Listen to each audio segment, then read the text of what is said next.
Shalom.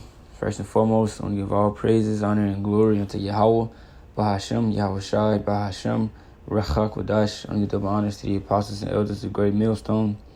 Peace and salutations to the Akim, to the elect that are scattered throughout the four corners of this earth, pushing the truth out in faith and sincerity. Alright, now this video is going to be a video based upon the Chariots of Israel, which are known today in modern times as UFOs.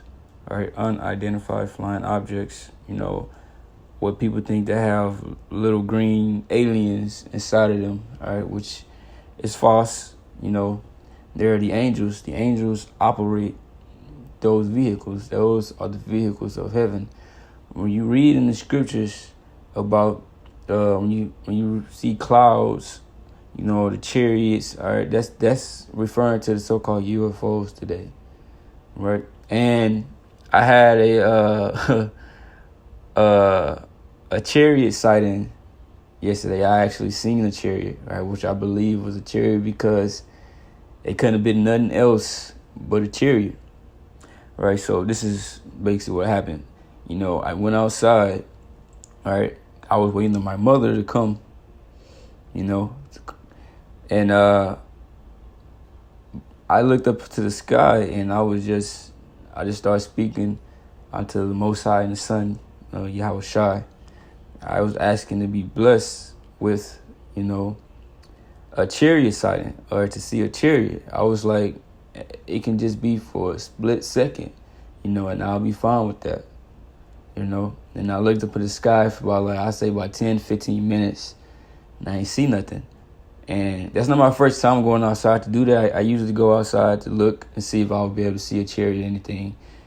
And when I don't see it, I go back in the house. But that particular day, which was yesterday, I didn't come back in. I was like, man, look, I'm finna sit out here. I ain't going back outside, and until I see a chariot, basically. That's how my mind was. I just sat out there, right?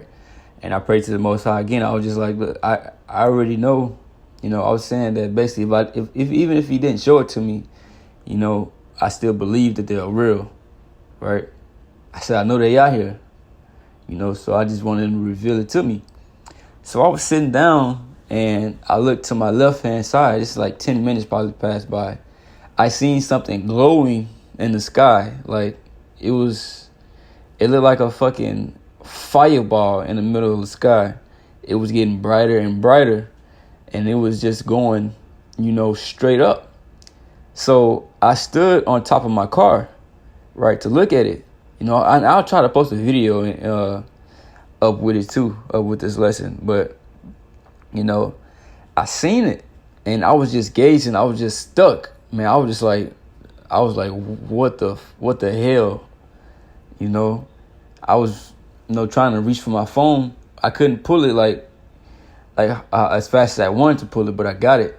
I started recording, and then, like I said, I was standing on top of my car, and then the next door neighbor, fucking black woman, came outside.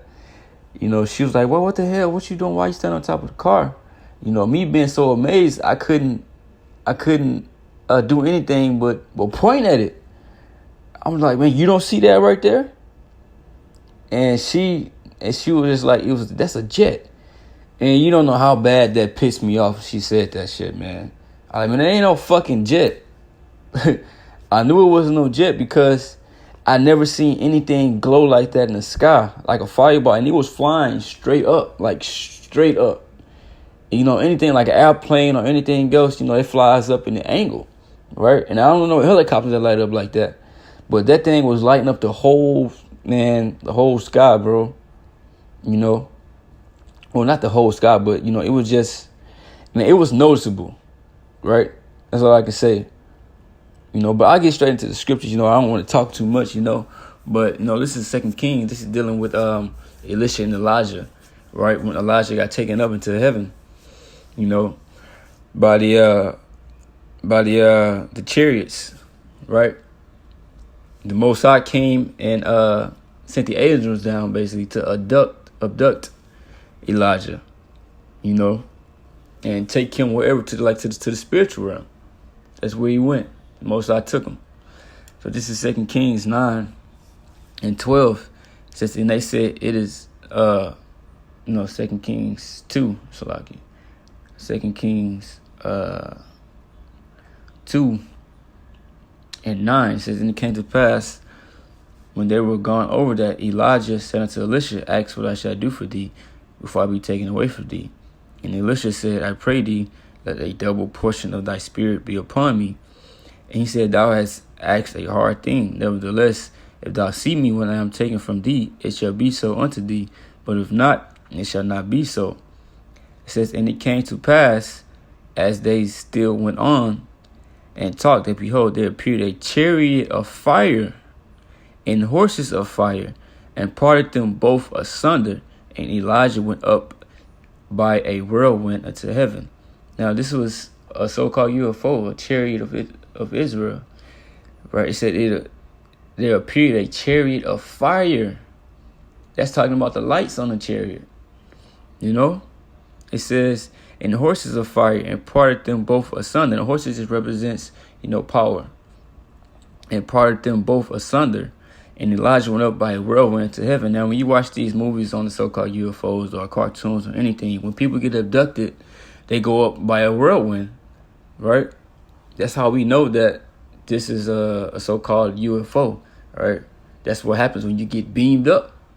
And this is what happened to Elijah. He got beamed up by a chariot. And when Elisha saw it, he said the chariot of fire, right?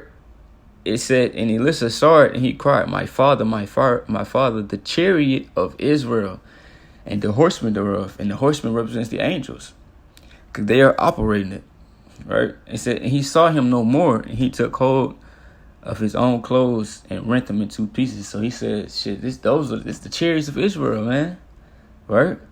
Shit, with the angels, And he said, shit, he rent his garment when he seen that. He rent his clothes, like, damn. Right? And the chariot is described like this in multiple accounts, right? Like during the time of Exodus, all right? We were this is like a little bit of time after we left out of Egypt, all right? It says, I'll start at Exodus 40 and 34.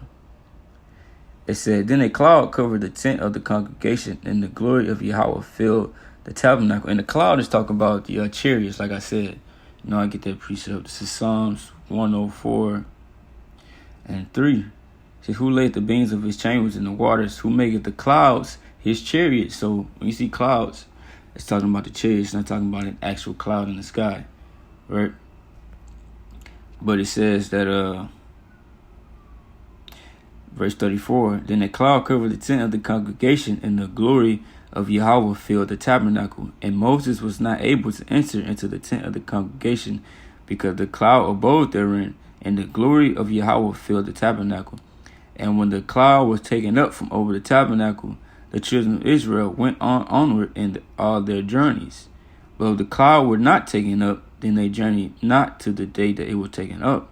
For the cloud of Yahweh was upon the tabernacle by day, and fire was on it by night, in the sight of all the house of Israel throughout all their journeys. So it says that, it was a cloud, or it says, for the cloud of Yahweh was upon the tabernacle by day, and fire was on it by night. What does that fire represent? Like I said, the fire represents the lights on the chariot. The chariots basically directed Israel in the way to go. All right, they followed the chariot wherever it went, and the chariot lit up the dark places for them, so they would be able to see. Like when they was going through the wilderness, it was no lights or anything in the wilderness. All right, they didn't have no street lights, right, or anything like that. So the chariot lit the way for them. So it said that it was a fire upon it. All right, at night, and when I looked, I don't know if you can see it as clear as in the video, but like in person, it was glowing, like I said, like nothing like I seen before, and it was just like a fucking fireball in the sky, It was like a fireball. All right, this is Exodus 19 and 16. It's dealing with the Most High when we appeared on Mount Sinai, right, on the chariot. Basically to give the children of Israel the law, statutes, and commandments. So this Exodus 19, and I'll start at 16. And it came to pass on the third morning that there were thunders and lightnings and a thick cloud upon the mount, and the voice of the trumpet exceeding loud, so that all the people that was in the camp trembled. And Moses brought forth the people out of the camp to meet with the Most High, and they stood at another part of the mount. And Mount Sinai was altogether on a smoke, because Yahweh descended upon it in fire. How he do that? With the chariots. It said, and the smoke thereof ascended as the smoke of a furnace, and the whole mount quaked greatly. So this was the power and the glory of the Most High. He said he descended upon it in fire. Right? So, this was a whole different type of, hey, man, it was a crazy sight. Right? Seeing the chariots is always going to be a crazy sight. It's like when the disciples at the time, when they seen Yahweh leave, they was gazing up at the chariots. It was an amazing sight. Elisha rent his clothes. Like, fuck. Shit. The chariots, bro. But yeah, that's really all I wanted to go into, man. Just like, I was kind of hesitant of posting the video because I was still processing it in my mind. I'm like, man, did I really just see this? Is this really what I just seen? Right? I prayed for it. Then it was revealed unto me. I was like, shit. Man. But I finally, just did a video about it. As soon as it happened, I had called the brother about it, let him know. But, that really was it, With that, I'm going to give all praise, honor, and glory to Yahweh, Ba'ashem, Yahweh Shai, Ba'ashem, HaKadosh, double honesty, apostles and elders of the great millstone, and peace and salutation to the occupant, to the elect that are scattered over the four corners of the earth, pushing the truth, faith, and sincerity. All right, like I said, I'm trying to put the video up with this lesson, So with that, I'm saying shalom.